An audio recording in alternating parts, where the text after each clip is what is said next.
Next lecture. Oh. So the last time I ended this lecture with SN2 reactions, I asked a few questions.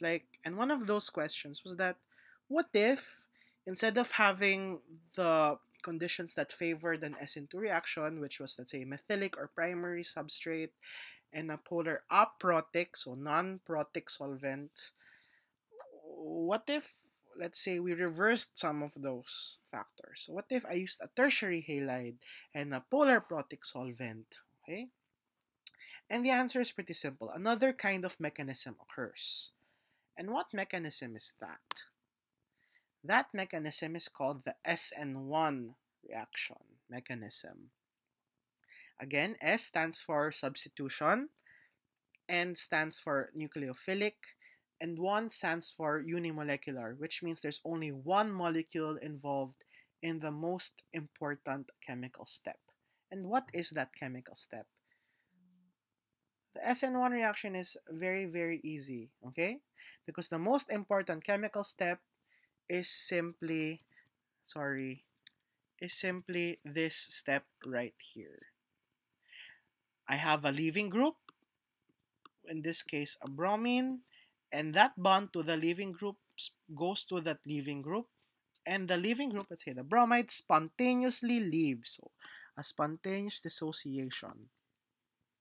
And if something spontaneously leaves, then you form a carbocation intermediate. Oops, sorry for my drawing. Okay, I was supposed to underline that. So it forms a carbocation. And once you have that carbocation, then anything that has an extra set of electrons, let's say water with its lone pairs, or let's say a chloride ion or a hydroxide or anything that's negative, will be attracted to this positive carbon.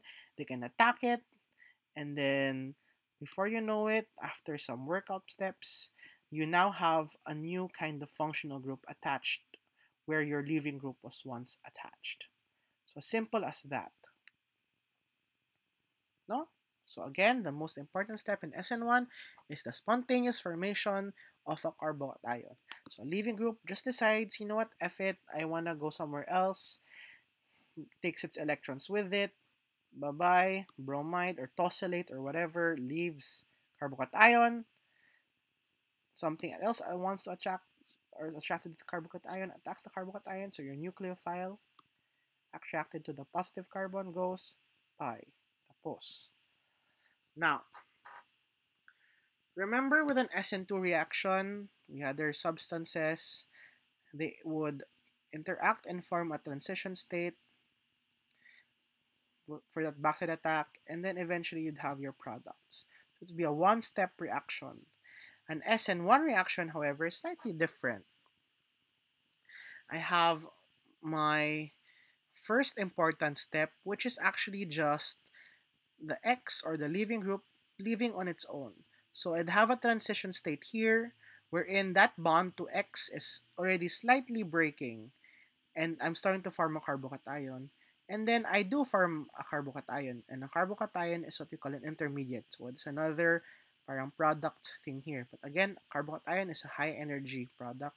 So it's somewhere up here.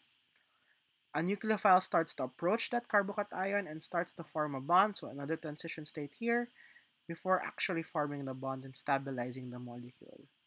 So we have an overall change of energy, slightly lower, because again, high to low, favorable process, with an intermediate in between. So two-step reaction, two humps. One backside attack, one hump. So SN1 versus SN2, different.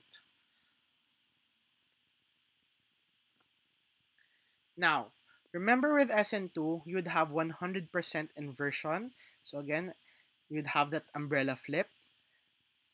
For an SN1, however, we don't have 100% inversion. In fact, we have a 50% inversion and 50% retention. Okay? 50% inversion, 50% retention. Why? Because the most important step is us breaking this bond, okay, with our leaving group, in this case the brown bromine, and you form a carbocation. A carbocation is a trigonal planar molecule. So it's like a flat coin. And when you have a coin, you have the heads or the tail side, and you have a 50-50 chance of a nucleophile attacking either side. And if you attack one side or the other side, then you can create two different kinds of products. And if your products are chiral, then one chiral product will be facing one direction, the other chiral product will be facing the other direction, and you'd have a mixture of R and S, which would make it what we call a racemate. Okay? In reality, however, we don't form a pure 50-50 racemate. Remember that this bond will start to break, right? And this bromine will not spontaneously teleport somewhere else. It will still be somewhere near here, which means that the nucleophile actually has a higher chance of still attacking from the backside. So maybe the inversion product will be 60% and the retention will be just be 40. But still, you'd have a mixture of both. Okay? Unlike with an SN2 reaction wherein you have a 100% inversion product. Now, since the most important step in an SN1 reaction is forming your carbocation, I want you guys to remember the rules for carbocation stability. So again, the best would be a tertiary, then you have your allylics and benzylics and secondaries, just as acidic as each other, and the worst would be your primaries and your methyls. So tertiary is the most important for SN1 reactions. We really go for secondary, or sorry, tertiary. Secondary pwede pa, and benzylic and allylic, okay? So if you have a tertiary, benzylic is even better than just a tertiary because this one is stable, not because this is a primary carbon, but it has resonance stabilization. This also has resonance stabilization here. So there, okay? Another important thing, but you know what, I won't really put this as much, but I just want you guys to remember it, is that when we form carbocations, like with an SN1 reaction, we will always have the possibility for a methyl or a hydride shift. So I just want you guys to remember that, especially for your long tests. Now, one of the most important factors for an SN1 reaction would be the leaving group. Again, because the most important step in an SN1 reaction is having a leaving group just, deciding to leave on its own. So for something to spontaneously leave as an ion or a negatively charged ion, or let's say it has to be a very stable anion. Okay? Now if something can leave as a neutral molecule like water, then it would be even better because neutral molecules are more stable than charged molecules. So the best leaving groups include water and a tosylate anion. And then you have your halides, diba? The biggest halides are more stable because they have their negative charge more spread out. Hydroxides are very bad leaving groups alongside fluorides. Remember that.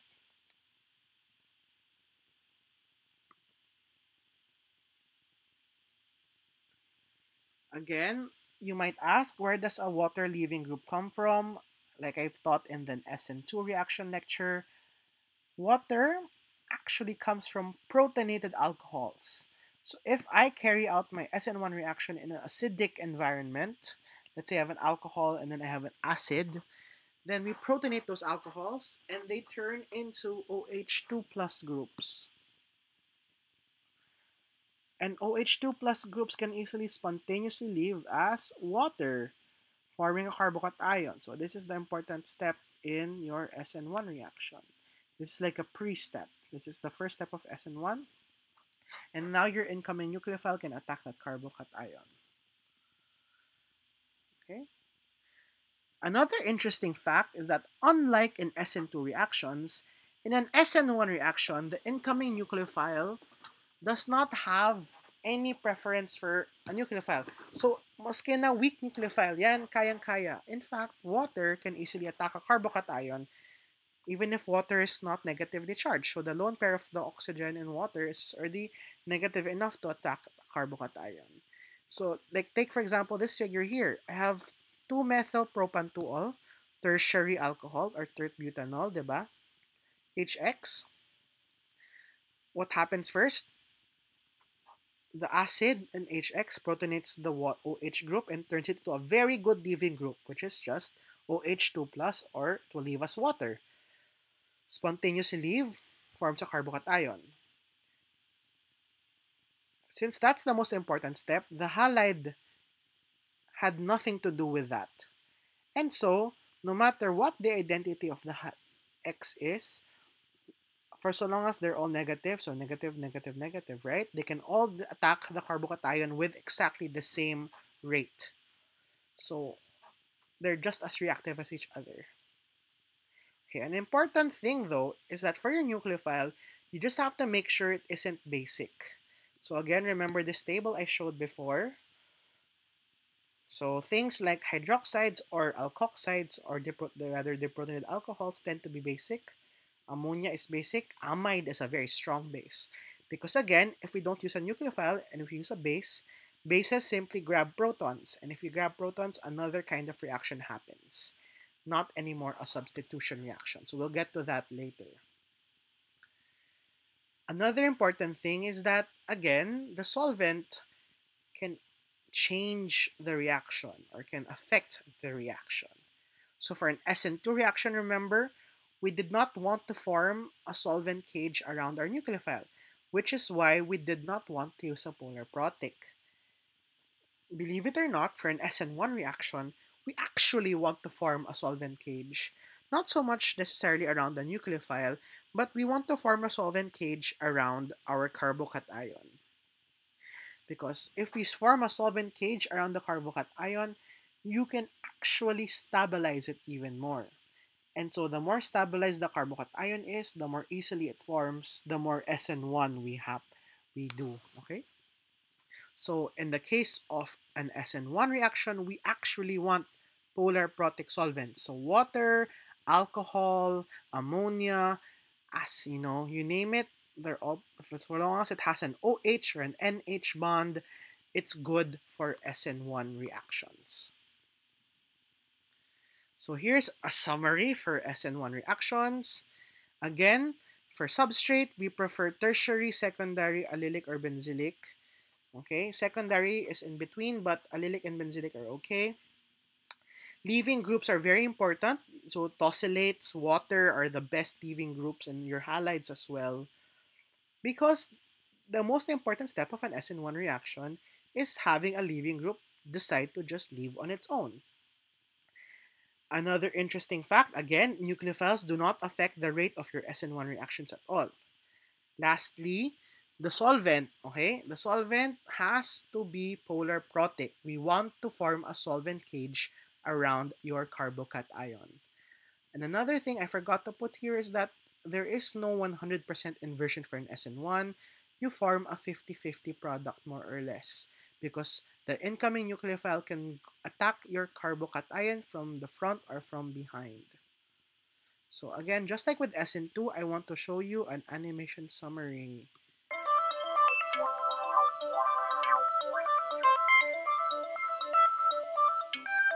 Tertiary halogenoalkanes undergo SN1 reactions, where S indicates a substitution reaction is occurring, N indicates that a nucleophile is involved, and 1 indicates that only one species is involved in the slowest rate-determining step. In tertiary halogenoalkanes, the small hydrogen atoms in primary halogenoalkanes are replaced by bulkier alkyl groups. Tertiary halogenoalkane.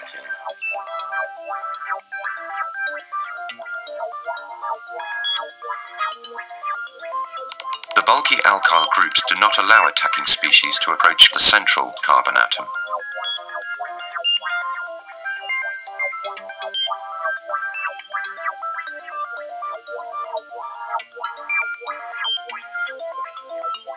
Consider the reaction between 2-methyl-2-bromopropane and a hydroxide ion. It has a two-step enthalpy profile. The first step, the heterolytic fission of the carbon-bromine bond, has a high activation energy, EA1, and therefore determines the rate of the reaction. The first step involves only the halogenoalkane and proceeds via a transition state complex to form a carbocation. The second step has a much lower activation energy, EA2, and hence is considerably faster than the first step.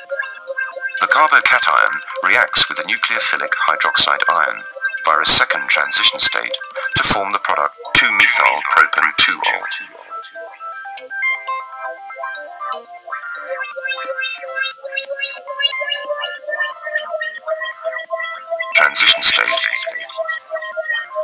Carbocation.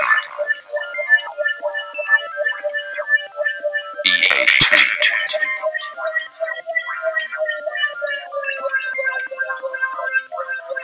Sn1 reactions.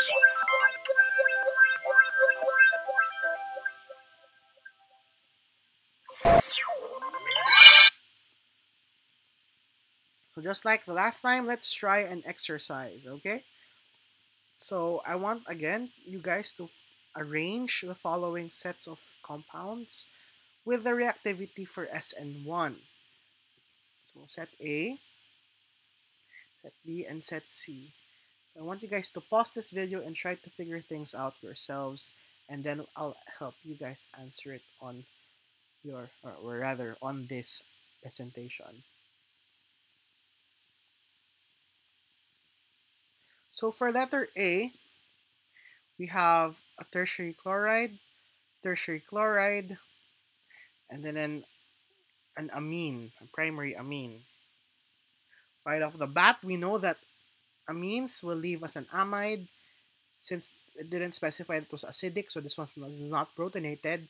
Amides are very, very unstable, so they're very bad leaving groups. And then now, so this is the least reactive. Now I have two tertiary chlorides. Okay, the most important, okay, part again of Sn1 reaction is the formation of a carbocation. So the one that will react more is the or more easily will be the one that forms the more stable carbocation.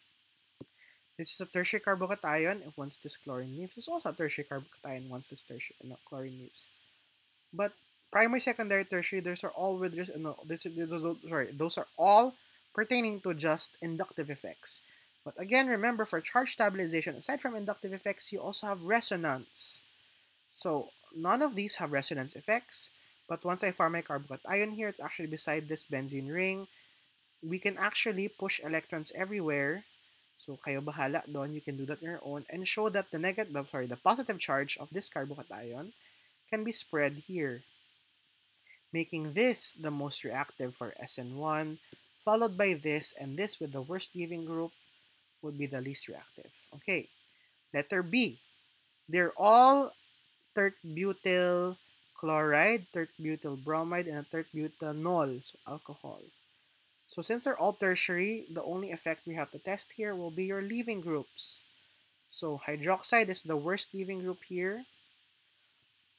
And then between chloride and bromide, you have to look at what's bigger. It has a more spread out negative charge. So bromide is bigger than chloride. So this is the best leaving group followed by this. But these are both good. This is just really, really bad.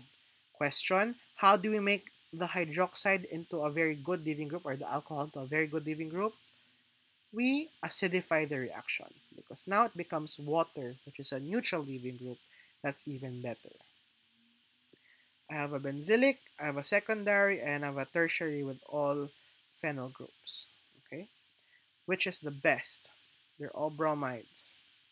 Of course, tertiary is the best with the most resonance pa with all these three benzene rings.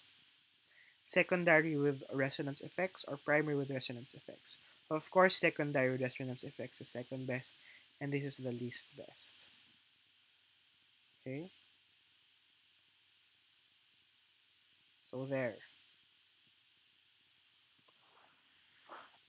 Another practice item. Okay, S2-butanol slowly racemizes on standing in dilute acid. Explain. So a keyword here is racemizes. And another keyword here is we have an acidic reaction. So what do we know about alcohols and acid? Alcohols can get protonated by acids. So think about that. Okay? Pause this video now and try to devise a mechanism of what happens.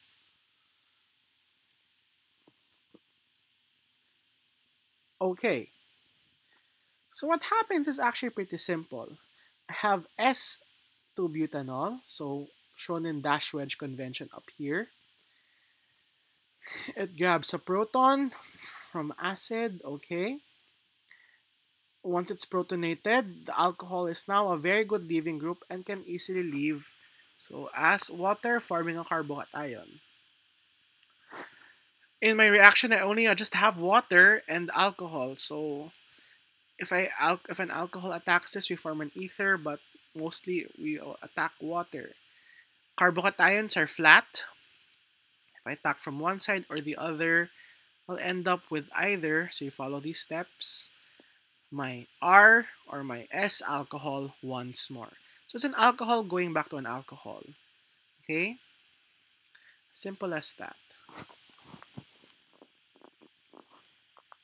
Okay. That's SN1.